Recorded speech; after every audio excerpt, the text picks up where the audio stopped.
Hallo, wir sind Gabriel und Leni. Und seit 4 Jahren renovieren wir dieses 100-jährige Haus und wir nehmen euch dabei mit.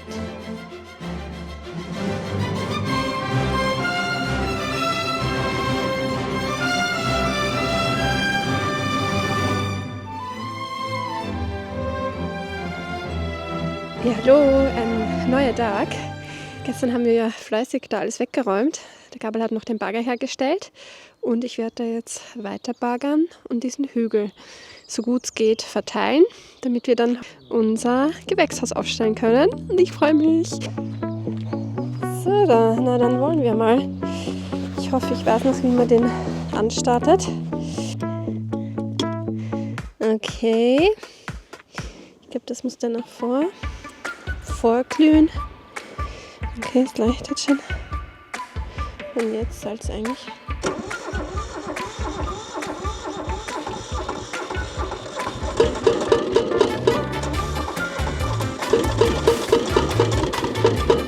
Okay. Das fängt ja schon mal gut an hier. Ah, okay. Ach, dann. Jetzt geht er gleich wieder aus, aber warum? Bleib. Okay.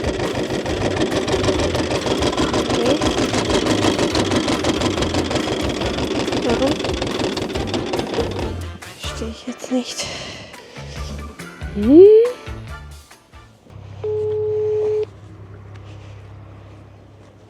Hallo. Hallo. Ich will gerade den Bagger anmachen, aber irgendwie stiebt der immer ab. Hast du Gas geben oder nicht? Gas ist, wenn der Hebel bei mir ist, oder? Nein, dann hat er gar kein Gas. So weit nach links drehen, bis die Lampe angeht, neben dem Schlüssel. Die ist eh schon an. Gut, halten, ungefähr 10 Sekunden. Mhm. Dann nach rechts und der Hebel ungefähr mittig.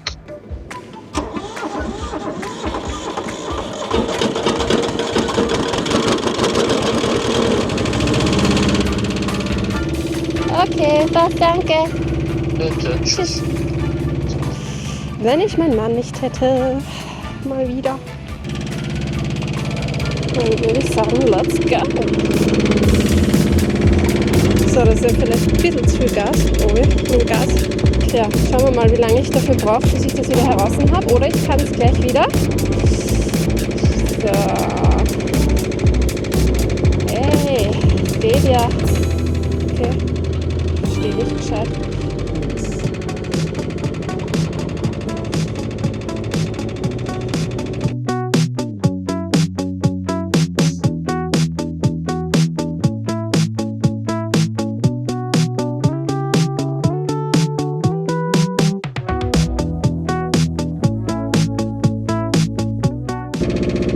Ja, finde ich auf jeden Fall mega cool. Macht Spaß.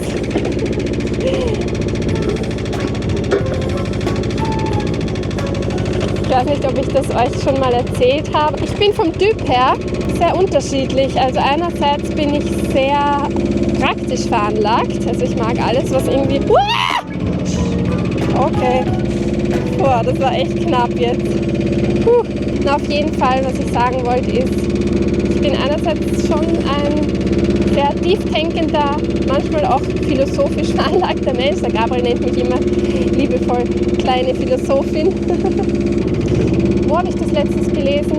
Den Spruch, lebe so, dass du im kompletten Widerspruch zu anderen Menschen leben kannst. Ich kann das jetzt nicht wiedergeben, aber ich hoffe, ihr wisst, was ich meine. Also lebe quasi so, dass es dir egal ist, dass du einen Widerspruch bei anderen auslöst. Das versuche ich, das habe ich mir stark vorgenommen. Also nicht, dass ich bewusst einen Widerspruch auslösen möchte, aber dass ich damit klarkomme, wenn ich etwas tue, was nicht dem Mainstream, also der Mehrheit oder ja, den Menschen in meiner Umgebung, deren Bild entspricht. Ich will meinen eigenen Weg gehen, der Weg, der zu mir passt, der ja, mich leicht fühlen lässt, wo ich merke, ich bin im Klaren, im Reinen mit mir. Und das ist das Wichtigste. So, jetzt muss ich aber aufhören zu reden, weil sonst werde ich dann immer fertig heute.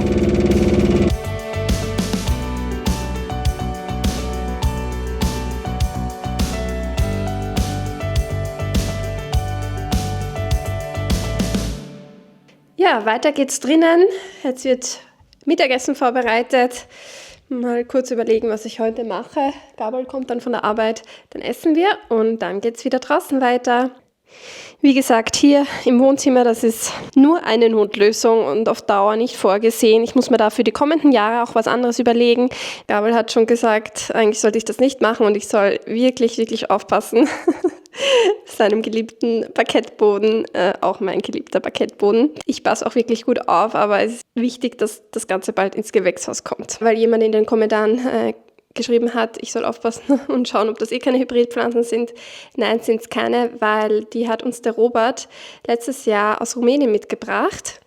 Und ja, das sind ganz tolle Pflanzen und die Samen muss ich mir auf jeden Fall gut aufheben und immer weiter verwenden, weil ich finde, in Rumänien gibt es einfach die besten Tomaten, es ist so. Die Rumäner sind ja auch Meister, wenn es darum geht, anzubauen. Also letztes Mal, wie wir dort waren, egal in welchen Garten man schaut, gefühlt jeder hat ein Gewächshaus, jeder baut an, das ist dort ganz normal.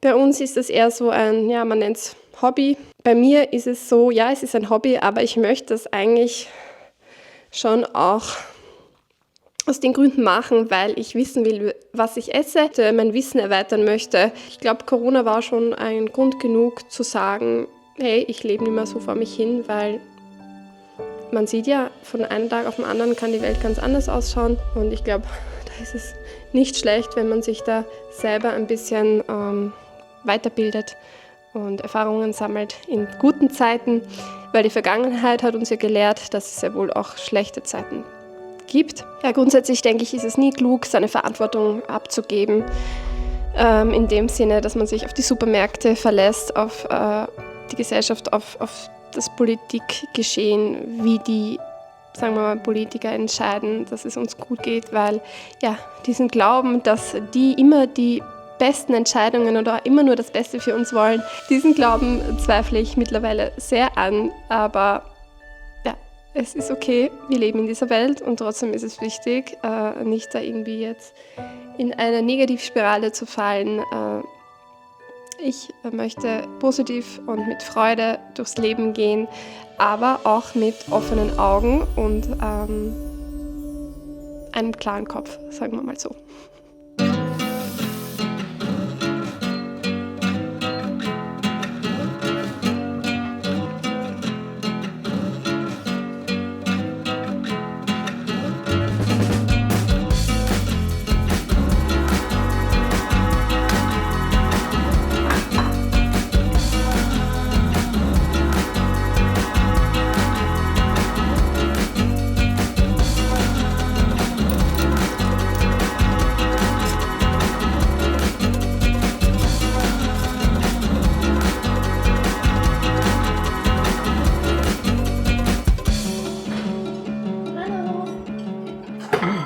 Schaut aber gut aus. Einmal Salat, dann gibt es Kartoffeln. Kartoffeln mag ich immer. Und was noch?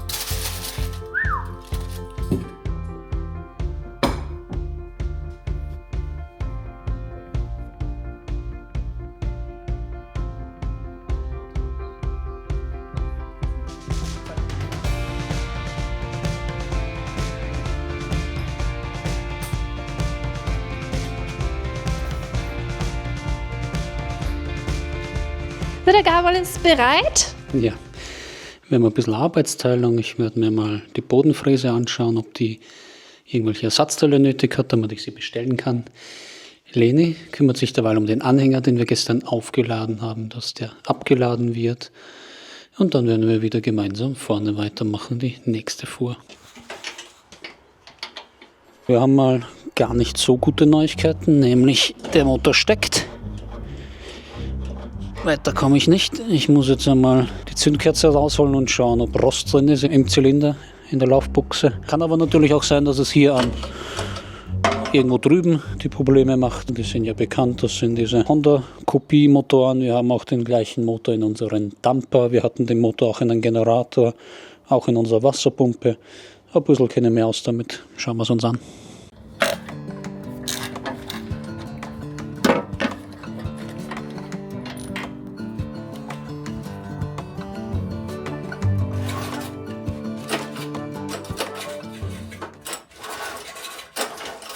Es gibt gute und schlechte Neuigkeiten. Die gute ist, der Motor dreht durch. Das war nur irgendwo vielleicht ein Feststecken da drüben bei der Startschnur.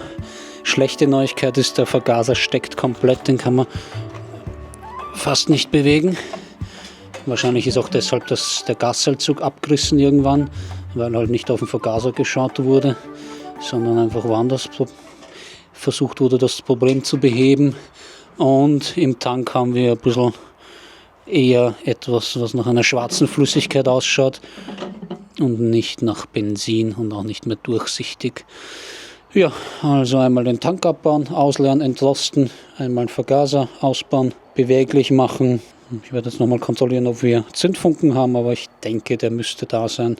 Einfach nur das Spritzsystem einmal überarbeiten und dann können wir schon Boden fräsen. Ja, das hoffe ich natürlich sehr, dass das alles klappt. Aber ich habe großes Vertrauen in Gabriel, weil es ist meistens so, was er angreift, funktioniert nachher wieder.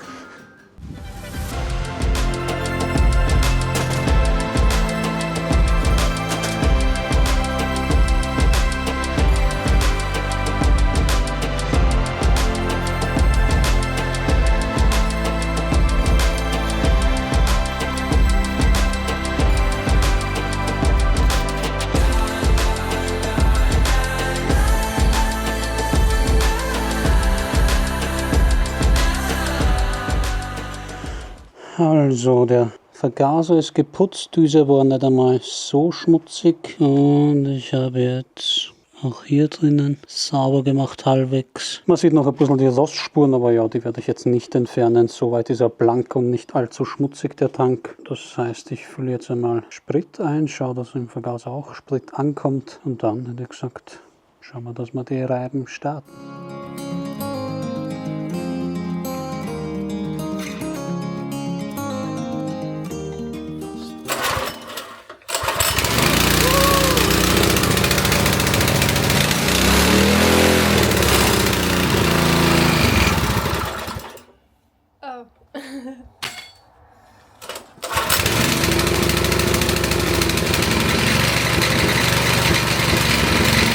So, der Motor läuft, also räumen wir das Werkzeug weg, schieben das Ding in den Garten und dann schauen wir mal, ob er auch Kraft hat.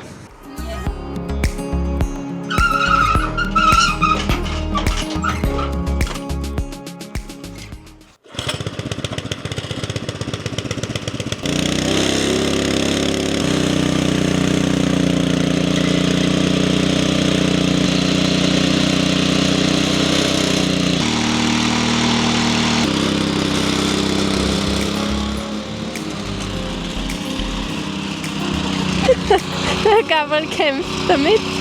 Es scheint gar nicht so einfach zu sein. So ein bisschen bockig.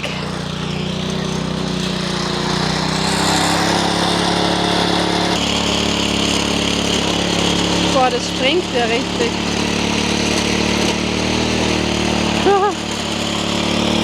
Naja, ob das nicht mit dem Esel vom Sigmund besser war. Ich glaube, das haben wir euch gar nicht gezeigt oder mitgefilmt. Aber wir haben letztes Jahr einen Kartoffelacker mit dem Esel vom Sigmund umgeackert und die Erdäpfel gepflanzt. Und irgendwie jetzt stellt sich die Frage, was war einfacher, mit dem Esel oder mit dem Gerät? Gleich anstrengend, nur der Antrieb ist ein anderer. Festhalten und arbeiten muss man mit dem Ding gleich viel.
Für heute machen wir Schluss.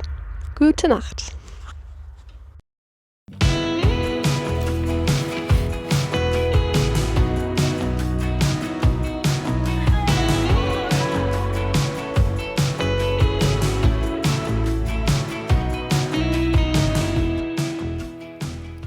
Ich sehe gerade die Pflanzen vor mir. Die sind mittlerweile schon in die Höhe geschossen. Auch die Tomaten, unzählige Tomaten. Das bedeutet, wir müssen uns beeilen mit dem Gewächshaus aufstellen. Das ist auch heute Nachmittag der Plan. Hoffentlich klappt das. Ich habe schon mal Essen vorbereitet, weil der Gabriel kommt gleich von der Arbeit heim. Hier haben wir Bratkartoffeln und Salat. Ich habe mir gedacht, ich werde jetzt aber auch noch schnell Bärlauch holen. Da gleich nebenan vom Wald, weil der ja derzeit ist und der schmeckt lecker.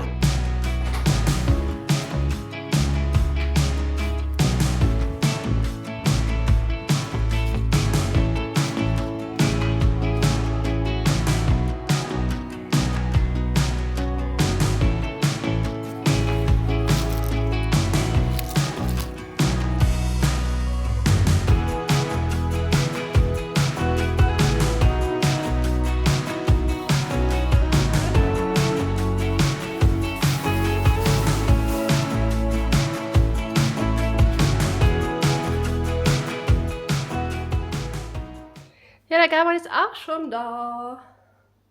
Und er macht uns jetzt eine Salatmarinade. Aus dem Grund, weil er die besten Salatmarinaden macht. Bei mir ist es so, dass es meistens bei 1, 2 bleibt, die ich gut finde. Und dann mache ich die halt immer wieder. Und dann werden die langweilig. Und der Gabriel erfindet immer wieder neue. Und die schmecken aber richtig lecker.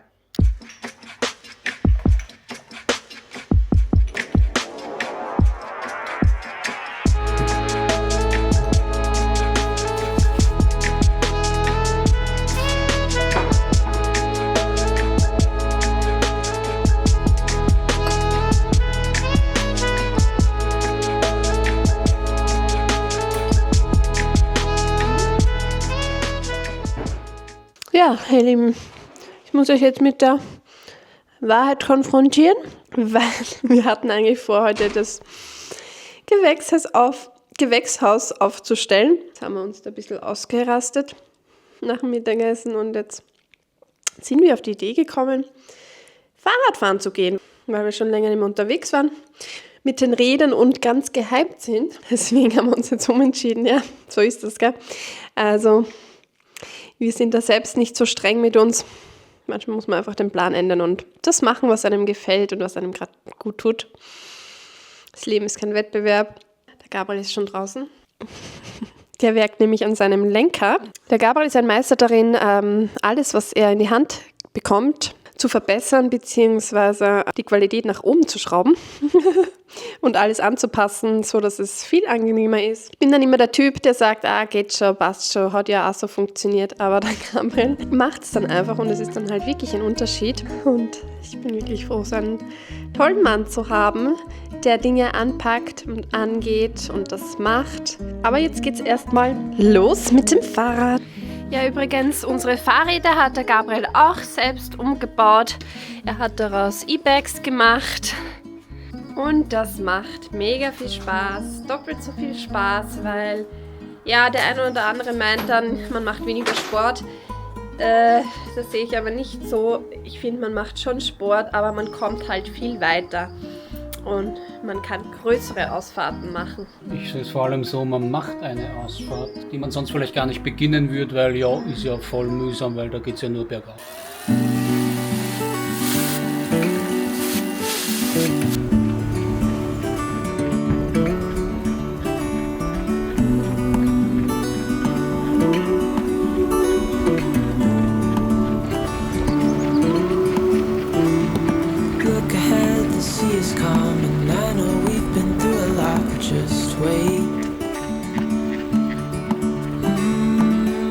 Better days to come and carry us like wind in our sails. Hold on tight, I can smell the shore, it's right in front of us if we just hold on tight. vision that I saw is getting closer every dawn. We are dreamers of the shore.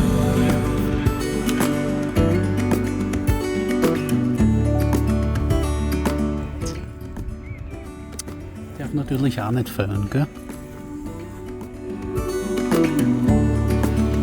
Wir sind wieder zurück. Wie viele Kilometer sind wir gefahren? Knapp 22 Kilometer.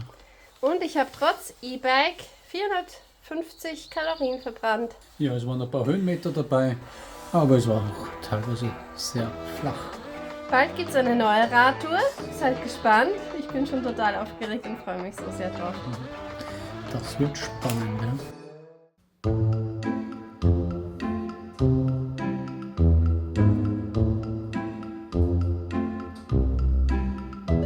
Echt jetzt? Ja, also ist ja alles vorbereitet gewesen. Eigentlich wollten wir heute das Gewächshaus aufstellen, aber ich glaube, das wird dann wohl nichts.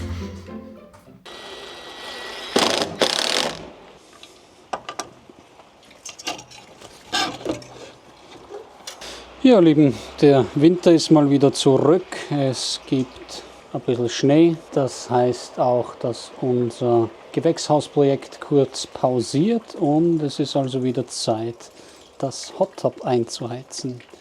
Das ist dieses Mal leer für einen Generalputz. Leni hat gerade den Generalputz gemacht und ich versuche mal wieder, mir das Heizen mit Holz zu sparen und es gibt einen zweiten Versuch für die Dieselstandheizung. Es hat mittlerweile kaum mehr Minusgrade, auch nicht in der Nacht.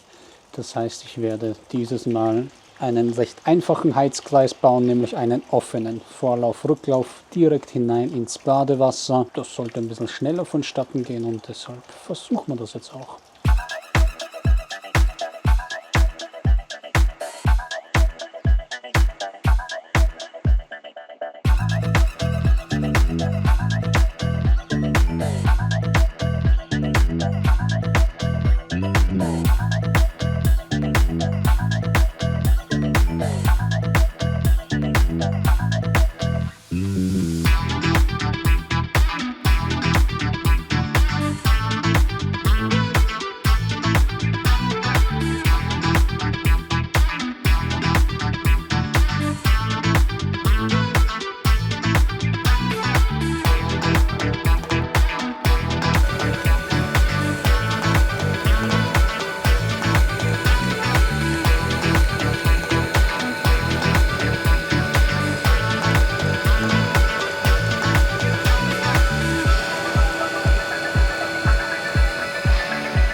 Ich habe gerade einen Schlauch nochmal gewechselt, der muss länger sein, damit das warme Wasser von der Heizung unten rausgedrückt wird, unten rausgespült wird, weil warmes Wasser ja bekanntlich hochsteigt und dann die Durchwälzung hoffentlich noch besser wird. Heute haben wir noch mit Holz geheizt, weil eben die Heizung nicht ganz fertig geworden ist, aber das nächste Mal wahrscheinlich schon mit der Dieselheizung.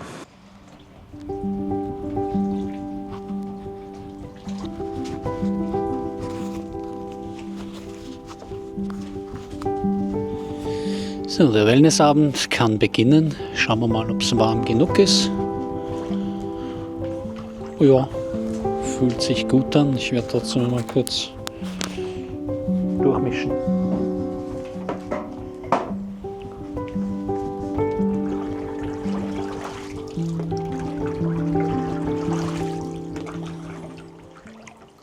Ja, ich glaube, da kann man nichts falsch machen, also nichts wie rein.